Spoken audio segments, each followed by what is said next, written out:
The GST Council meet put forth two options of borrowing before states to meet the compensation gap and the revenue shortfall they are facing. This loan can be repaid after 5 years from the collection of GST Cess. If the states agree, it would effectively mean that the government will extend the period of levy of compensation cess beyond the originally envisaged 5 years. This in turn means consumers will have to bear the burden of the additional borrowing as the compensation cess levied on cars, soft drinks, pan masala and tobacco, also coal, will be applicable beyond June of 2022, that is the current deadline. How much longer will it be extended for will actually depend on the amount of borrowing and the interest liability. This would also worry businesses that are subject to the cess.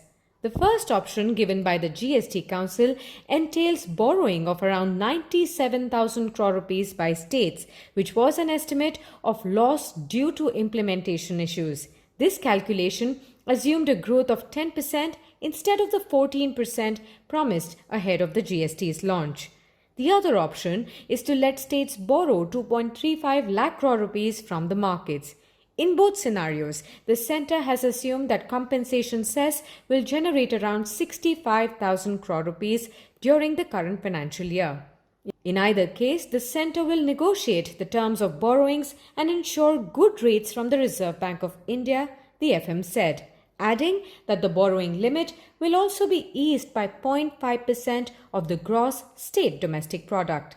While the issue of rate hike was not discussed in the 41st GST Council meeting, which lasted well over 5 hours yesterday, a higher compensation cess on some of the items or expansion of its scope to include more products cannot be ruled out. Public health groups along with doctors and economists had earlier urged the GST Council to increase compensation cess on all tobacco products. Rijo John, economist and health policy analyst, had earlier told PTI that a 1 rupee compensation cess per stick of bidi and significant cess hike on cigarettes and smokeless tobacco products are expected to generate additional tax revenue to the tune of 50,000 crore rupees. This increased revenue could significantly contribute to the soaring need for compensation by different states during the pandemic and to disburse the dues already owed by the centre. Once the states come on board with either of the options, one could look at developments on possible higher compensation cess.